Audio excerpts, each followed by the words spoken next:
Iniciativas para casas y tierras familiares. Ese es el tema de nuestro documental. La semana pasada tuve la oportunidad de pasar por San Luis Potosí, México, y hablé con unos campesinos.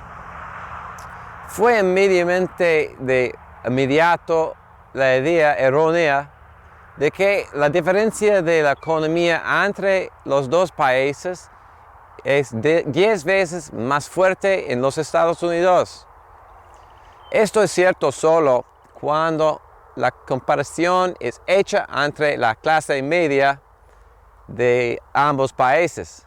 Para la gente pobre de los campos, la diferencia es 100 veces más fuerte. Por ejemplo, todo de esto ajo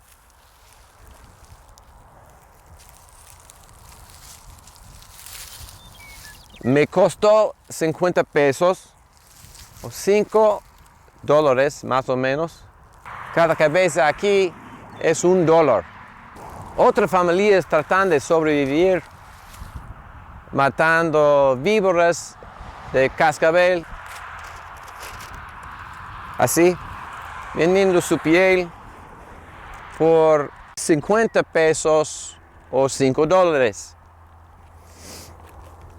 La gente de los campos en el norte de México viven en condiciones por debajo de los límites de la pobreza. Por esto, ellos son la ola más grande de inmigrantes. Aquí en Kansas, la parte centro de los Estados Unidos, estamos perdiendo nuestras familias en los campos, estamos perdiendo a los granjeros jóvenes, estamos perdiendo la población del estado. Están problemas en los dos países, ¿verdad? Entonces, ¿por qué no pensar en una acción para ayudarnos mutuamente, incluso usando métodos como los que se usaban antiguamente? Les contaré que mi tatarabuelo Robert Stewart Cormack llegó a Kansas en 1871 y rápidamente aplicó el método que conocía para pastar y sembrar. Pero por el lado paterno, mi tatarabuelo Wilhelm Fick llegó en Kansas en 1875 y él también usó el mismo método para pastar y cultivar. Como punto importante, cabe mencionar que hay muchos hombres jóvenes y fuertes que han sido despojados de sus tierras en el norte, centro y sur de México y en el sureste de los Estados Unidos. Aquí en Kansas hay muchos de estos hombres con sus familias y sus fuertes valores de este estado agradecieron la oportunidad de recuperar su dignidad. Yendo de más lejos, los agricultores mexicanos saben más de cooperación, diversidad y métodos rurales alternativos. Esos son principios que forman parte de su modo de pensar. Ahora quiero presentarles varios grupos que tienen la capacidad para hacer un cambio en el área social y también en la agrícola. Entonces, vengan conmigo.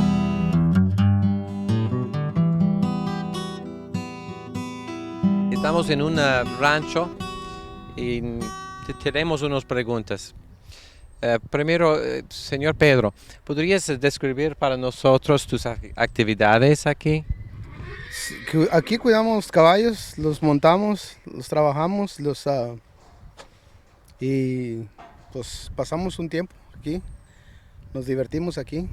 Para disfrutar con los caballos y para montarlos. Para montar los caballos. Sí, este rancho es tuyo, ¿verdad? Sí, es de nosotros. En comunión. Sí. ¿Tienes planes para cultivar o para por ejemplo, plantear alfalfa o algo? Sí, tenemos planes de sembrar alfalfa y zacate para la comida de los caballos. Para... Y mientras, cómo están comiendo? Compramos la comida de los demás ranchos, de otros ranchos. Traemos la comida para darles. Alfalfa es muy común en Zacatecas, ¿verdad? La alfalfa, sí. Entonces tienes un día como es la alfalfa, nada más necesita como ayuda de servicios o para cómo plantear aquí en este clima. Sí, pues sí, no tenemos, no sabemos mucho de cómo cultivar la alfalfa, pero... Es caro. Sí, Esta semilla es caro.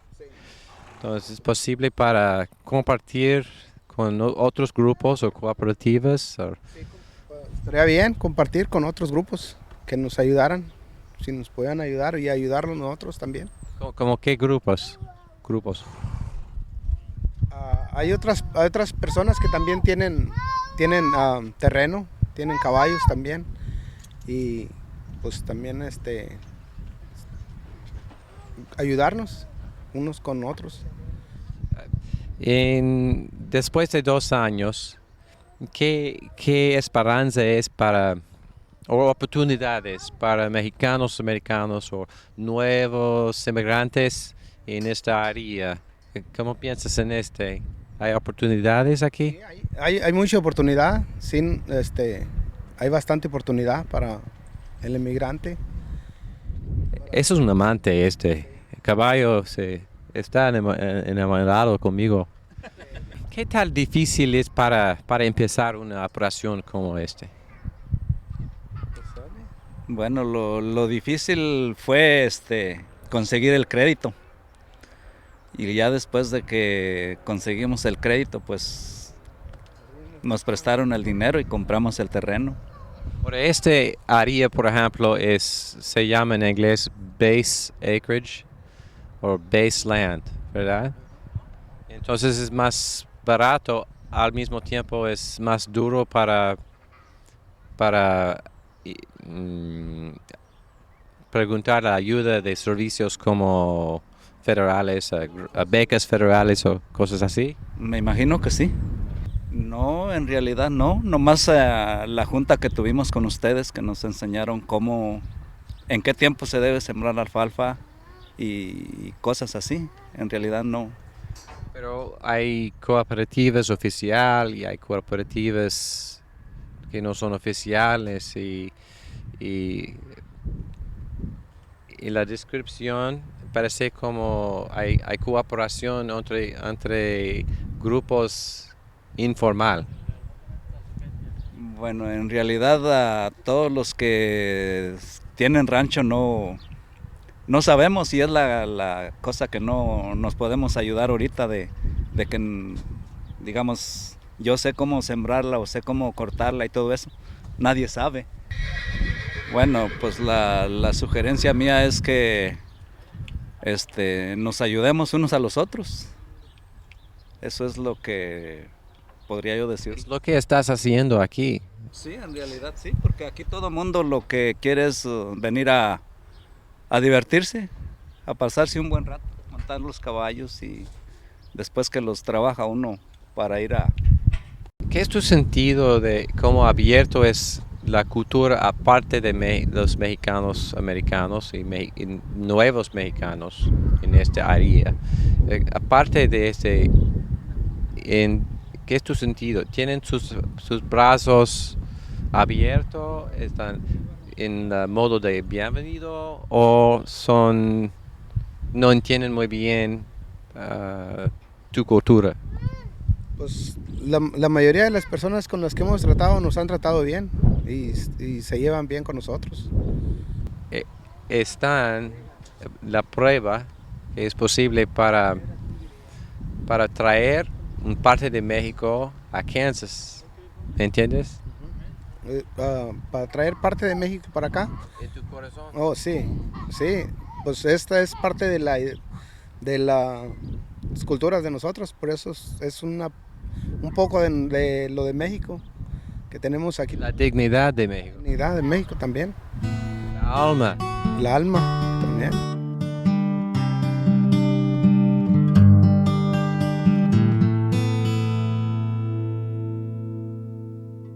What's the function of your department? Our job here is to provide the people of Saline County and the area with information that is research-based. We answer questions on virtually every topic from, I think most people know us as being related to agriculture. Would there be opportunities in Kansas for Mexican immigrant farmers? Well, there's always opportunities, I think, for every type of any type of farmer out there.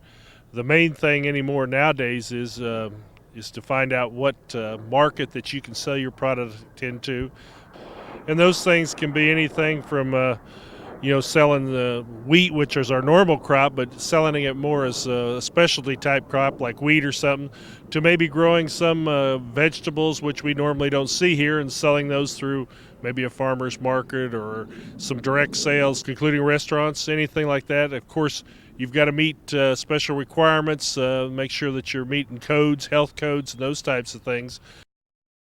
How important do you think are cooperatives for beginning farmers? Well, cooperatives become very important for beginning farmers, and we're starting to see more of that even in the established farmers, where they cooperate not so much on land. Each one of them would have their own property that they're working from, but they're cooperating on machinery. For a beginning farmer, that may mean that they're going to borrow all the machinery needs that they have from an older farmer in return for labor that they're going to supply them with. Let's imagine that I come to you as a Mexican immigrant with a farm background. What would how is a way I could get involved in agriculture in Kansas? Well, I mean, of course, the first thing you can start out is by working for a farmer as a hired hand, and in some situations, some of these older farmers don't have any family members that are really interested in farming. They may be able to get in there, work with that farmer for several years, learn the trade, and then get to the point where they're actually becoming the tenant on that farm and gradually purchasing a part of that farm and to take that over for the next generation.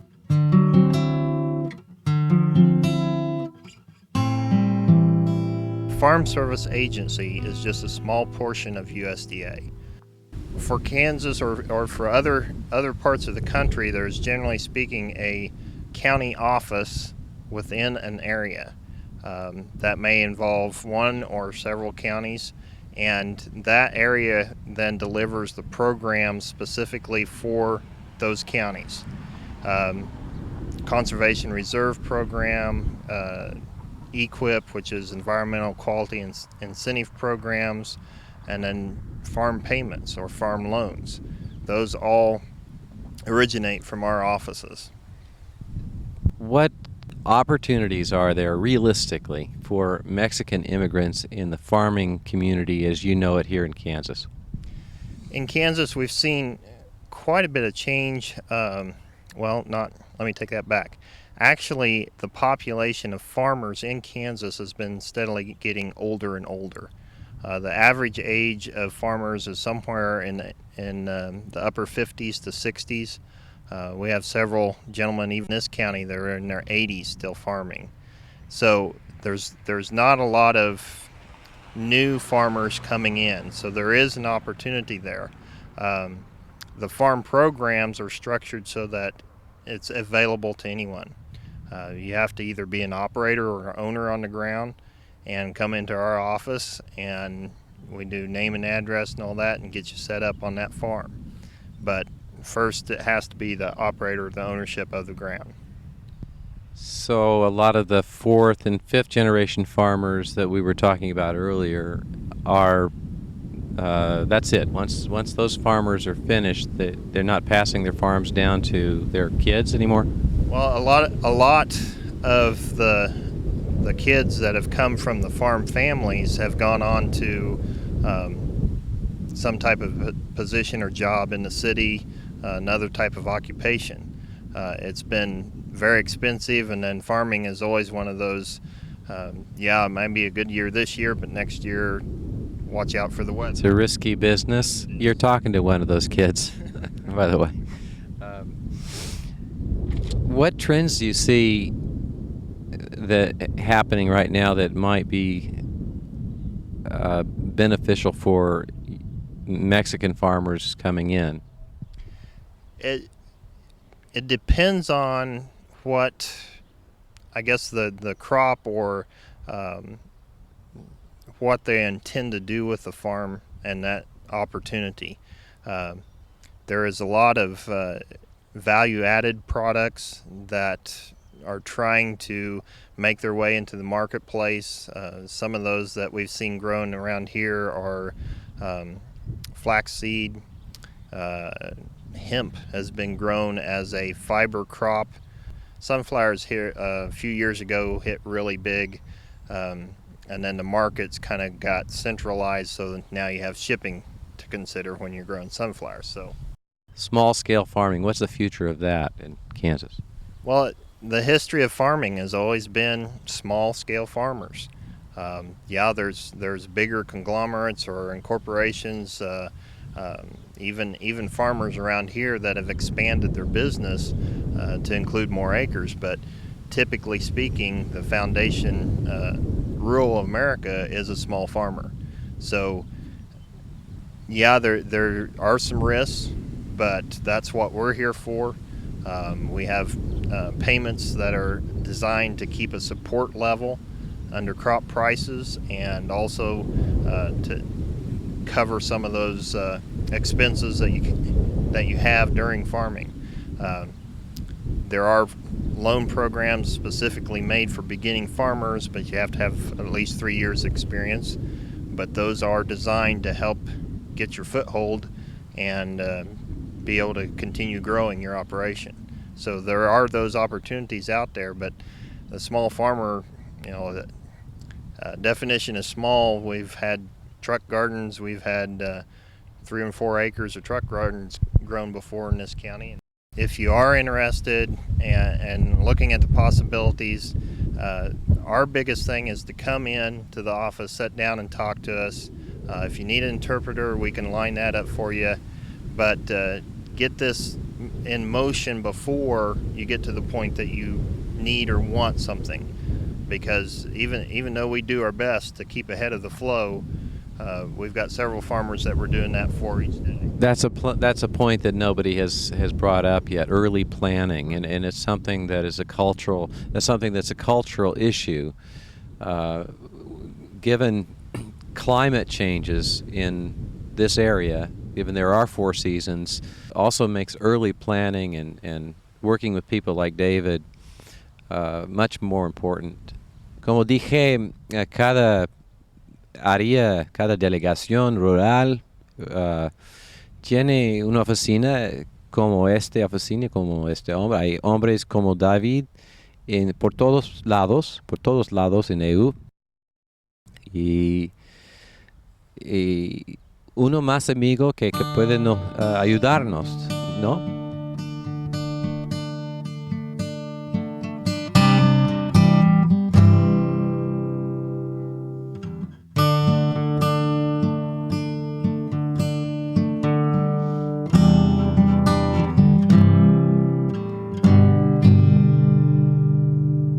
I'm standing here with Robert Cormack, former county officer with the Kansas Farmers Union, and a farmer and a cattleman himself for several years.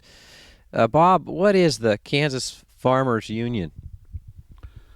Well, it's just one of many farm organizations. They are one that's been very active in the formation of many co-ops across the country. Well, what exactly is a co-op? Co-ops are owned by farmers. Each farmer puts up some money to get the co-op started, and then they use that money for collateral to borrow more money from regional banks and organize a co-op, and it's used for marketing products. It is pretty much indispensable and necessary for an operation of, say, a farm this size. Well, almost all of us are a member of various co-ops. It would be possible to farm and not be a member, of course, but most of us see it as an advantage for purchasing inputs and also for selling some of our production. I see.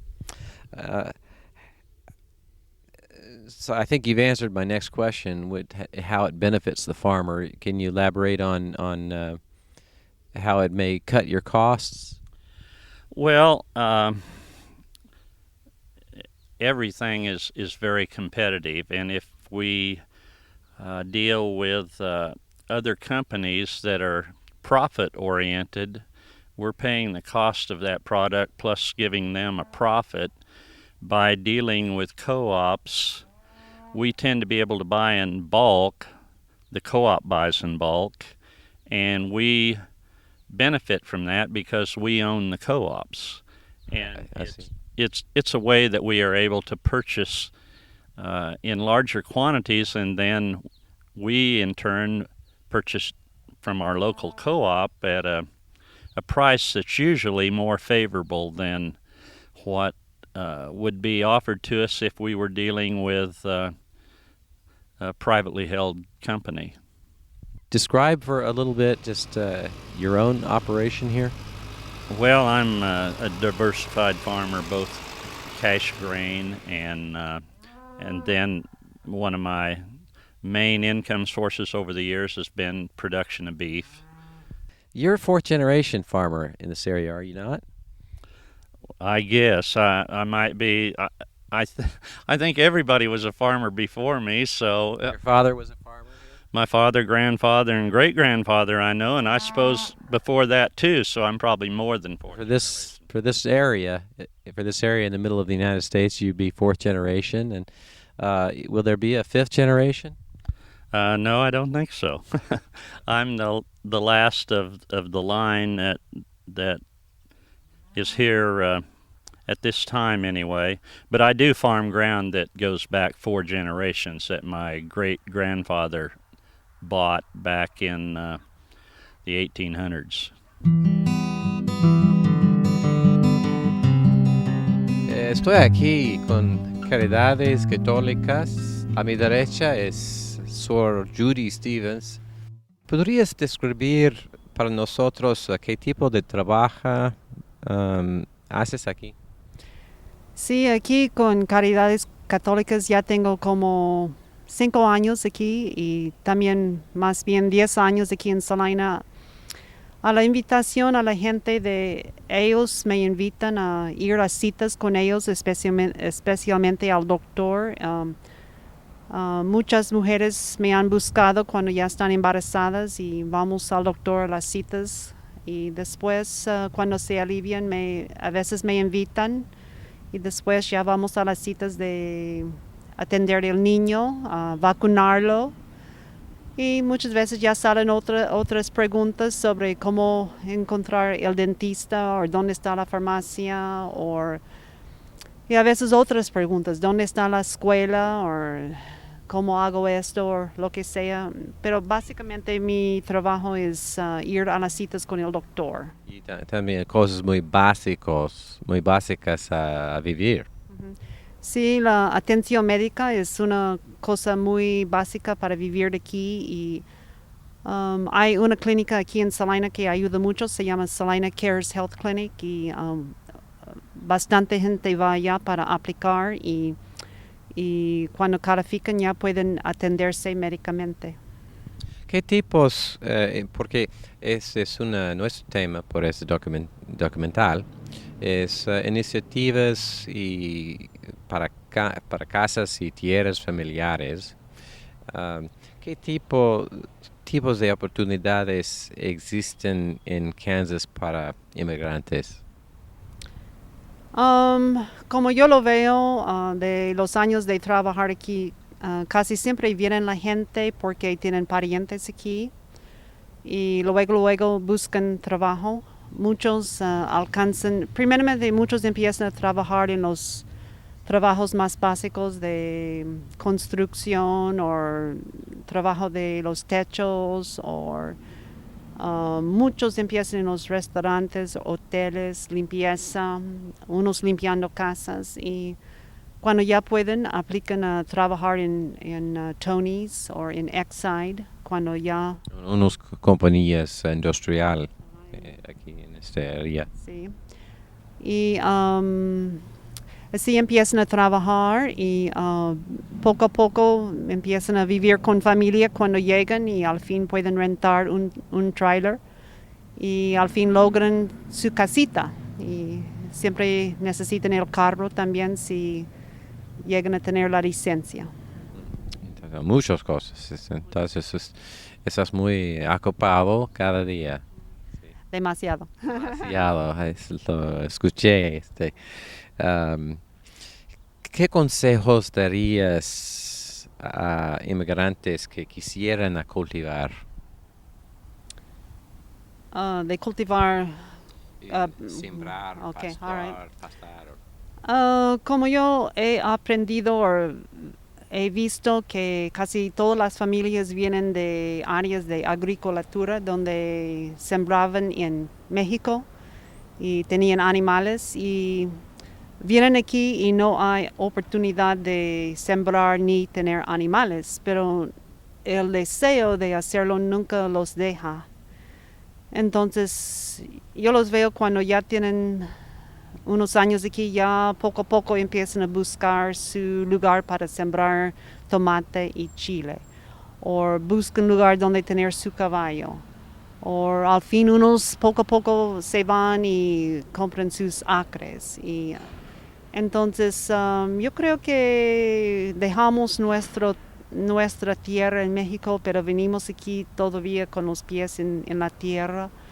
Y el deseo no nos deja de estar allá afuera y sembrar, tener animales. Entonces, aquí las reglas, los costumbres, cómo se hace es estilo muy diferente. He visto a mexicanos que lo hacen a su estilo y otros que poco a poco aprenden cómo se hacen cosas aquí, pero lo que me ha gustado también de conocer unos mexicanos que hacen las cosas como los hicieron en México, como de tener caballos, tener rodeo, compran tierras juntos y están tratando de sembrar juntos. Entonces para mí es algo muy admirable de verlos trabajando como ejidarios. Muy admirable. Pues de las barreras, uno que no mencionaste es el idioma.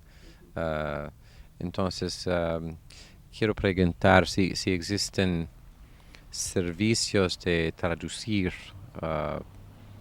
oficialmente o no oficialmente que podría encontrar una persona que podría entenderme para o contestarme en español. Casi siempre es difícil cuando llega la gente aquí y no entienden el idioma. Igual cuando vamos a México no entendemos, o cualquier país.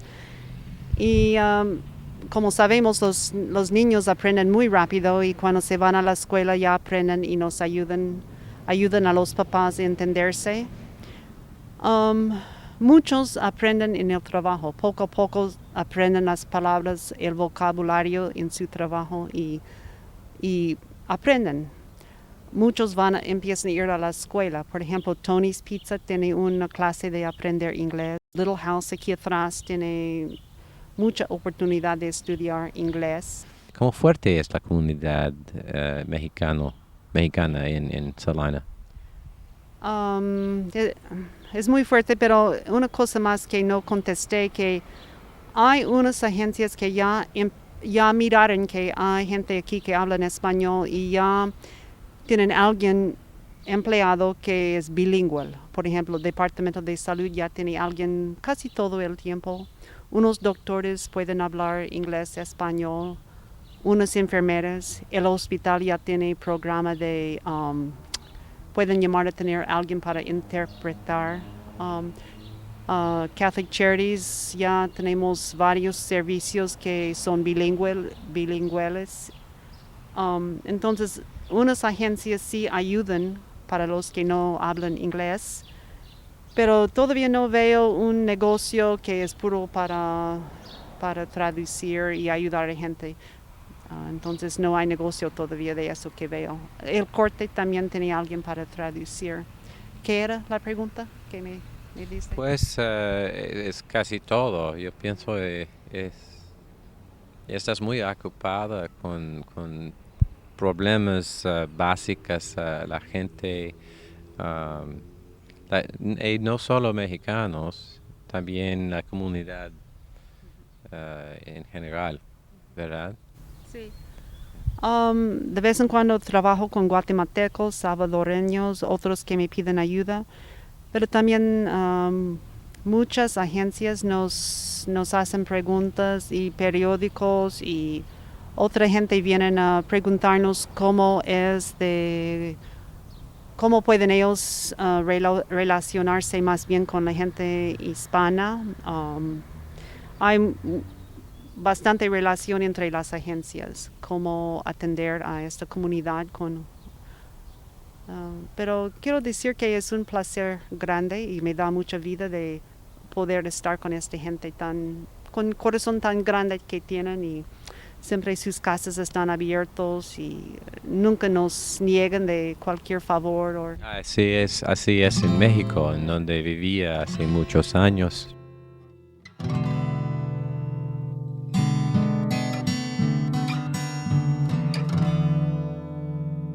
Estoy en el Instituto de la Tierra que fue fundado en 1976 por Wes Jackson, un científico del medio ambiente y las ciencias naturales y la agrícola. Un científico famoso en todas partes, nacional y internacional. Mr. Jackson, could you tell us a little bit about your institute and its function? Well, the institute was established with the idea that we need to search for sustainable alternatives in agriculture, energy, shelter, waste management.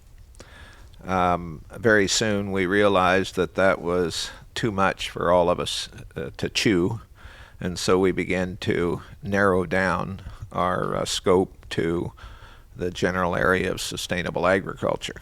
We still maintain a keen interest in all these other areas, but we no longer have wind machines or solar collectors. We set about the business of trying to build an agriculture based on the way natural ecosystems work. So the general paradigm now is that is a derivative of us having looked at the way nature's ecosystems worked for hundreds of millions of years. And almost wherever you go on the land surface of the planet 10,000 years ago, it was perennial plants grown in mixtures. Agriculture is the opposite of that. It's annuals grown in monocultures. So most of our work here is a combination of plant breeding and genetics. I should say genetics and plant breeding, because most of the work right now is doing the genetic work to perennialize the major crops. Currently working with wheat, sorghum, sunflowers, even corn. And then the next idea is to put them in mixtures that would mimic the vegetative structure of a native prairie. So it would be a kind of a polyculture, perennial polyculture, as opposed to annual monoculture. Okay, that's a very thorough answer. You mentioned that you have written a book about the problems in Kansas, in particular with loss of population in small towns. Could you tell us a little bit about that? Well, the book is called Becoming Native to This Place, meaning the North American continent. And I drew on examples from Kansas, particularly a little town of Matfield Green in the heart of the beautiful Flint Hills of Kansas. The population there is 56, lots of abandoned houses. We bought the school, we bought the high school gym, we bought the lumber yard, we bought the hardware store at very low prices. My nephew bought the bank for $500, the bank building. We bought the school for $5,000, a beautiful school built in 1938. And what I was exploring at that time is the potential for all these little places that are losing population in places with plenty of water and good soil, but have been left behind by the industrialization of agriculture and the extractive economy generally. So I was interested in what would be involved in educating people to go home. What I called, I was saying we needed a homecoming major within the universities that would educate somebody for going back to a place and digging in rather than educating them for upward mobility, which is what the curricula are all about. There's only one major now in the universities, and that's upward mobility. So we explored what would be involved for a person that wanted to go to a place and dig in and have a subsistence level or slightly more than subsistence livelihood, and to measure his or her progress and the progress of his or her community based on the increasing independence of the extractive economy.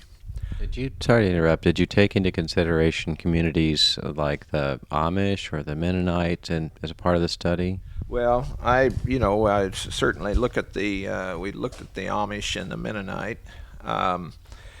What I was particularly focusing on were the small towns that have lost population, where there was a potential for somebody to come and at a fairly low cost have shelter over their head, maybe not the nicest house, but have a big garden space, including root cellars and so on, garages even, and see what would be involved. Now, the Amish, of course, are the result of a coherent community where central to it all, of course, is religion, and same way with the Mennonites and the Hutterites and so on. I used to teach a course in which I had a little section on the history of utopian thinking, the history of utopias, and the history of communities, including communes. And a lot of those fail after the charismatic leader is gone, if they don't have a certain kind of religious orientation. So I was exploring, what were the factors associated with, say, that religious orientation. Why is it they just don't stick? And well, it's a commonly held belief in Mexico, and as well as my own background in Kansas, that somehow God was in the land. So connection to the land was synonymous with connection to God. That's true, I think, of the Mexican farmer as well as the Kansas farmer. Yeah. Well, I don't much like religious talk, and I intend to avoid the subject as much as respect for it requires. But when we're talking about land, we're talking about a gift, and how to receive and use a gift forces us into religious considerations. So if one, acknowledges that here are the materials that the human and all life forms are made of. I mean, if you take that periodic chart that shows up in our chemistry classrooms, there's some 105 or 6 elements on that periodic chart that had their origin in a dying star and cycled through 2 supernovas. Well, there's only like some 18 of those elements that go into making up life, and including humans. And so how to husband those elements through agriculture, I think, is our highest calling. I've had people say that they're not interested in agriculture. It's always interesting to me to see people that don't eat. When we get down to it, especially after this fossil fuel epoch is over, we're going to be forced right back to the land itself. And the only way that the land has been able to produce as much as it is now is because of the subsidy of fossil fuels for fertility. So our idea of bringing back the small farmer, or the subsistence or above level farmer, who has been dispossessed of his lands in northern Mexico, is an idea that you would find attractive, or no? No, I'd find that very attractive. I mean, what's happened with the American agricultural landscape is, with the loss of people from the rural communities, is that we've lost our cultural seed stock. And the Mexicans that are coming up to do the work are the ones that have the cultural capacity to farm. It looks to me like these effectively will be the new homesteaders.